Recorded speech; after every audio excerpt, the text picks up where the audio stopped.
And the prayer prayed by Pastor Bujingo against the people of God, of his enemies, we reverse it, we cancel it, we stopped it. It will not be answered, it will not work, it will not kill, it will not destroy, because our God is a God of mercy, is God of love, is God of peace, is God of blessing. For that reason, that prayer, fire, and everyone who prayed by the prayer against Bujingo, we stop it, we reverse it, we destroy it in the name of Jesus. So from today, I reverse every curse sent by bad pastors. From today, every prayer of cursing, accident, dead bodies, from today, I stop it, I reverse it, I cancel it. Katonda bwe yagenda kuzikiriza Sodom and Gomorrah, when God went to destroy Sodom and Gomorrah, Abraham said, Father, if you find there 50, will you destroy them? And the Lord said, no. Here we are more than 50. That prayer,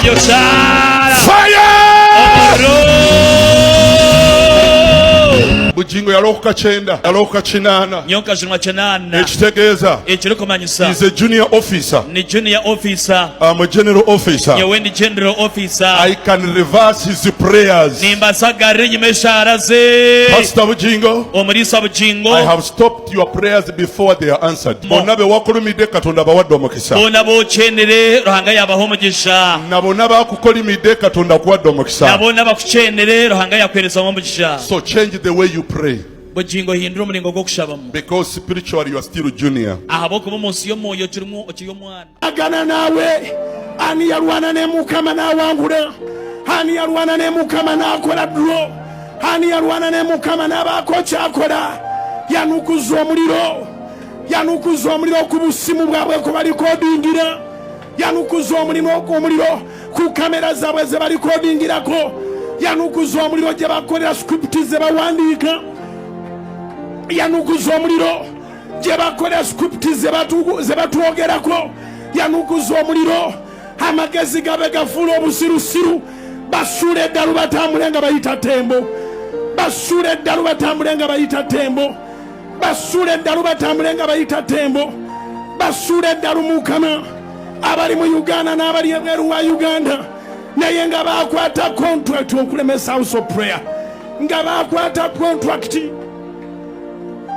okulemesa Bujingo, nga bakwata contract okulemesa Salt Media, nga bakwata contract sente ze babawa Mukama zifuuka amanda, sente ze babawa Mukama zifuuka enjaba, sente ze babawa Mukama zibafuukire, emirambo tegivanga mu nnyumba zaabwe, emirambo tegivanga mu nnyumba zaabwe, emirambo tegivanga mu nnyumba zaabwe. Bayigganye Mukama, bayigganye abali mu Uganda n'abali ebweru, bayigganye kabaka w'abakabaka. Entiisa yetandika okubakutula, entiisa y'Omukama etandika okubakutula, entiisa y'Omukama etandika okubakutula. Zabbuli ya 35 eya 19 taata zibeggundeko nnamba, zibeggundeko nnamba Mukama, zibeggundeko nnamba. Yolesa obusungu bwo, tosirika Mukama, yolesa obusungu bwo. Bano si baakulokoka, bano balabe bo, bano si baakulokoka, bano balabe bakkanisa, bano si baakulokoka, bano balabe bo. tubalangirirako okwetuga, tubalangirirako okugwa mu accidenti, tubalangirirako okufiira mu buliri, tubalangirirako okufa obubi, tubalangirirako ennaku ku baana baabwe, tubalangirirako obwamulekwa mu zadde lyabwe, tubalangirirako ebikolimo byonna bye baatwagaliza, tubalangirirako ebisiraani byonna, nkirangirira mu mafuta ne mu maanyi ag'omwoyo omutukuvu, obunnya bonna babadde basimye babugwemu, ebinnya bye batusimidde bijjule emirambo gyabwe. Kakati vidiyo eri mwagirabye gye twakoze nga tugenda maaso tunuulira ku Saara muganda waffe oba omusumba Aloysius Bugingo gye yakola ku Sande, era azagiddamu mu Weekly Days, azagiddamu esaala eyali enkambwe ennyo. Kati leero kye njagala otunuulirako kitegeere nti njagala otegeere Pastor Aloysius Bugingo, omutegeere nti yaani ate omutegeere nti kikyayagala. Pastor Aloysius Bugingo y'omu ku bantu nga tayagala va mu kamera oba sori mu matu g'abantu, ye tafaayo kiki kyasaanidde kubeera ng'akola oba ki yaba mwetegefu okubeera ng'akikola. Tumugutandika naye nga tukyali mu ndeeba abamu oluusi muyinza oba muguddemu mugwe temumutegeera nga akyali mu ndeeba. Yali musajja aliko ekisa, agwanidde okubeera ng'omuwuliriza. Era Pastor Aloysius Bugingo y'omu ku bantu eyabeeranga mu ndeeba mulanca oluusi n'agamba nti bane mujje tusabeko akawungeezi, abantu ne beeyiwa nga gy'olowooza ogamba kano kakubiddwa wiiki namba. So ekisa ekyo Katonda yakimuwa era n'amuwa amaanyi ago oba mafuta ago, kubanga yali musajja anoonya Katonda. Kakati bwe twali nga tuli mu ndeeba oba bwe yali ng'ali mu ndeeba, mukyajjukira message eyalabikanga omwana w'omuko n'embwa zikola ki zimusinga, ng'agamba nti kojjaawe yamuvuulanga oba yayogera ng'ali wa kojjaawe nti omwana w'omuko nga yeesiba ku ekyo nga kyayimba. So abantu ne banakuwala nnyo ne bamwagala olw'ekyo kubanga yakula talina muzadde. Kakati ekyo bwe yakiyimba n'okuva mu ndeebadde ku Bati Valley, kakati era najja n'oluyimba olwo ng'avudde mu ndeeba era omwana w'omuko n'embwa zikola ki zimusinga. Nze sandibadde wano kuba singa kojja wange Mukama teyanyaba biki kugamba ng'olaba message gy'aleeta nga ntuufu eri abantu banyomebwa, eri abantu abayisibwa amaaso, eri abajeregebwa. Oba oli kubanga ofuna bulungi era oli kuntegeera. Kakati bwe twamala message eyo nejjanga gyayimba, anoonya ekintu ekimukuumira mu bantu. Lwavuganga luyimba naye lubeera oluyimba neluga n'omusajja bayidawe ne wabanga akyali mulamu oba nga akyali mulamu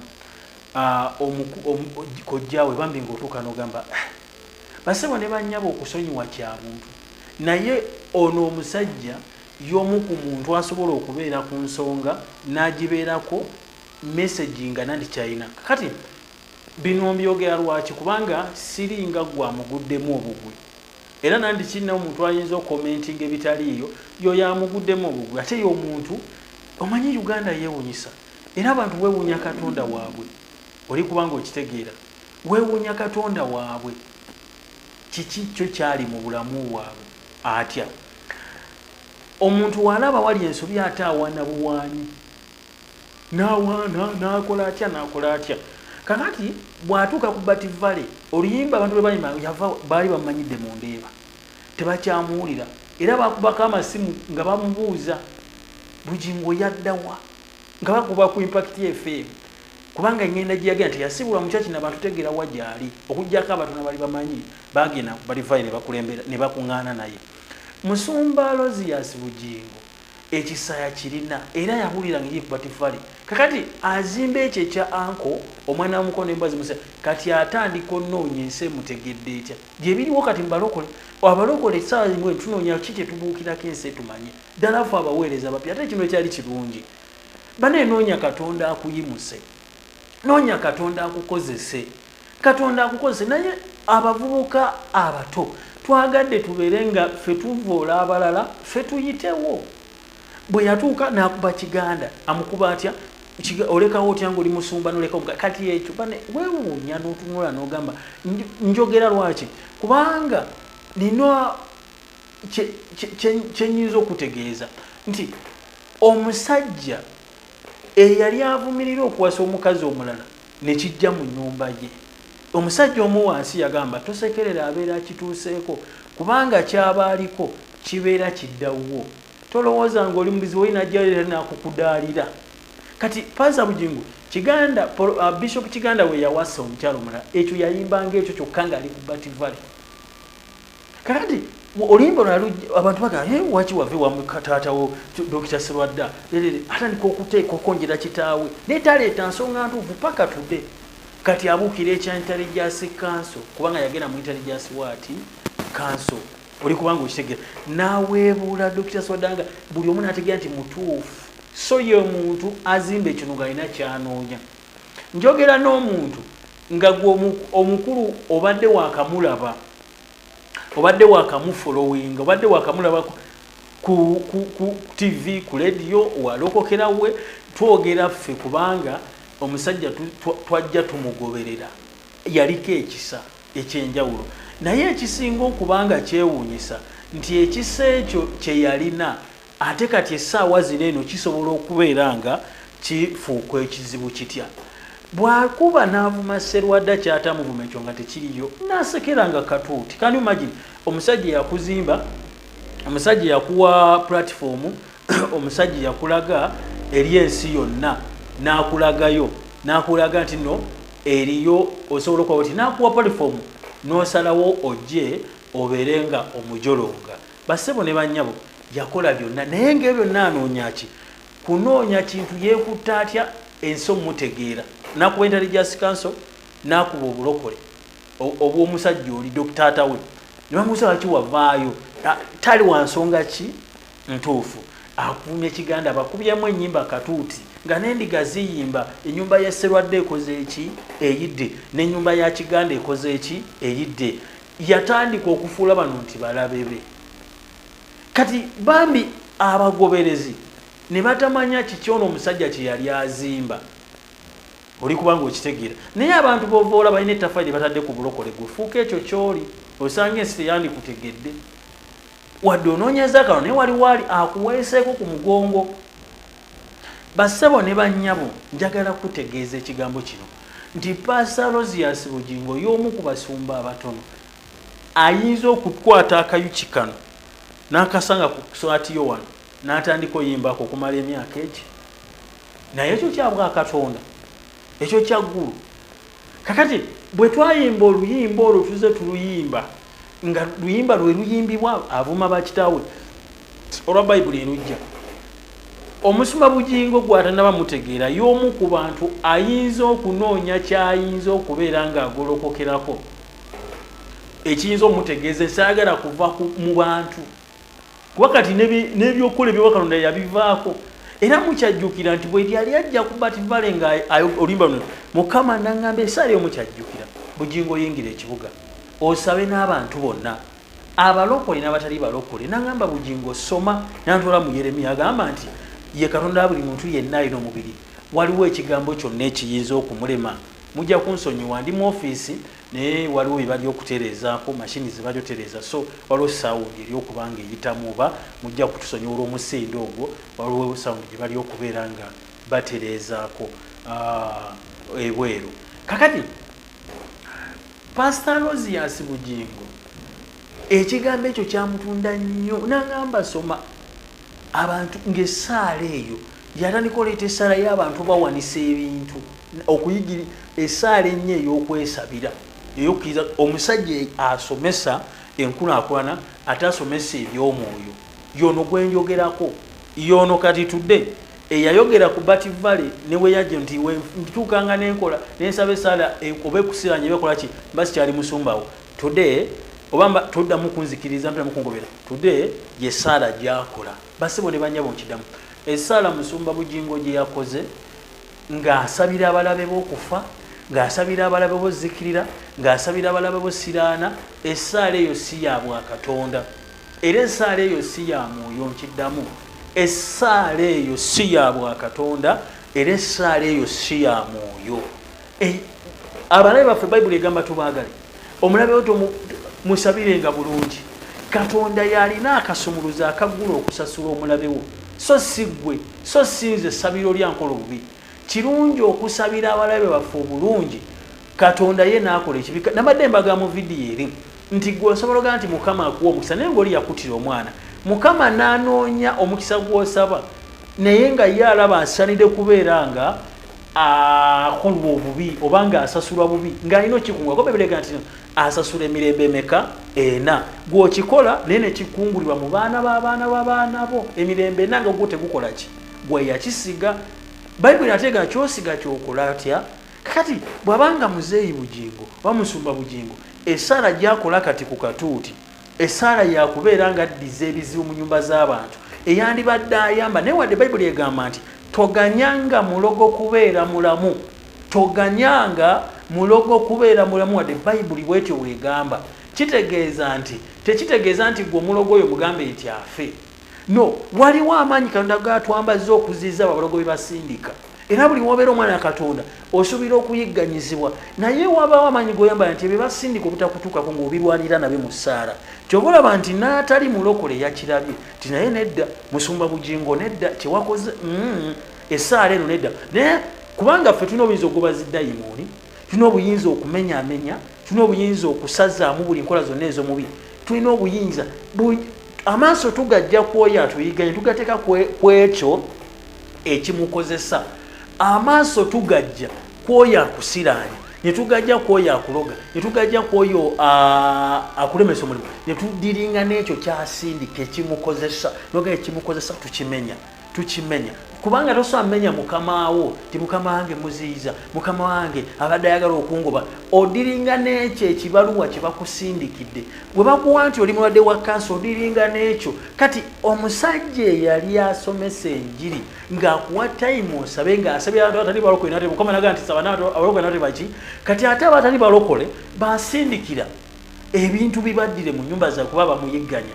Tosabiranga mulabewo bubi. Omulabe musabira abeerewo, alabe nga Katonda akukozesa, alabe Katonda akuyisaawo, alabe nga Katonda akuyamba. Olwo naabeere ku bajuliza balibeerawo abaligamba nti ekituufu omukazi olwo. Kyova nabagambye waliwo vidiyo gye nabagambiddemu nti waliwo akayimba nti omulabe w'oli omukyala azimba ku nyumba, simanyi yali apangisa ku nyumba ze, kati eyali omupangisa nga muyiganya, kati yali landiroodi we apangisa ku nyumba ze. Tosabiranga mulabewo kusiraana. Landiroodi ne wakuyisangala tosabanga nti wakiri asiraane, pozi ya Katonda yakikoza amulaga erinnya naye gwe tokijjanga mu kamwa wadde landiroodi yakoze bubi. Gwe saba Mukama akukozesa ozimbe ennyumba. Bw'ozimba ennyumba eyo alabe ng'ozimbye. Kakati Musumba Rosias Bugingo, House of Prayer Ministries International, essaala gye yakoze si ya mwoyo, essaala si ya Bwakatonda. Ffe abaana ba Katonda, Katonda tuwadde olulimi luno olulaba, osobola ogamba omuntu lino ogwegenda ofe nage anaafa. Naye nabagambye wali mu vidiyo eri mujja ginoonyaako, gwe genda oginoonyeeko nti waliwo bimalayika ebiri mu bbanga ebituukiriza eyo essaala. Kati gwe osobola osabira omuntu ekintu ekimubaako, naye waliwo bimalayika ebiri wali mu bbanga ebijja ne bikwata essaala eyo gy'osabye ne bigituukiza. Gwe nolowooza nti gulu, nolaba gw'osabidde ng'agudde eddalu, nolaba omulabewo ng'alya kasasiro, nolaba omuntu omulabewo naye ng'asaba saala alya kasasiro, n'aba ne basiraane, n'aba ne bagwa eddalu. Eyo essaala si gye tulina okukola, eyo essaala si gy'olina okukola. Essaala gy'olina okukola yandibadde nti omulabe waabeerewo alabe Katonda byakola ki, byakozesa. Kati Pastor Rosias Bugingo tayagala ava mu kamera, ye tafudde oba kiswaza oba tekikola ki, tekiswaza. Nekyolaba nga kiswazanga waliwo ebintu ebyamubeerako. Kati for example ekyomukyala nga agobye Mama Teddy aleese Susan Makula, nga ekyo kikwaiza okusooka weekweke, naye this man omusajja ono yakala amaaso. So gwatamanyi Muzeeyi Bugingo ffe tumugobereddeko, oli kitegeera. Kati era kyova nti ne bano bakye tebasobola kumwogera kubanga Bishop Nathan Ibrahim yagambye nti gwagamba amwogerako gwalumba, era naye ng'akyogera nti numba nange nkole ki, numba nange nkulumbe. Oba oli kubanga okitegeera, ndowooza wedde Bishop Nathan nange nkutya. lwaki amutya kubanga eyo yembala ye yagamba nnumba nange nkoleki nkulumbe kyova olaba nti bwe yakubwa amasasi bakitawe tewali yavayo okugamba nti ki n'ensi yalaba negamba oba kabadde oba kaki kakati bwe twava wali eri mu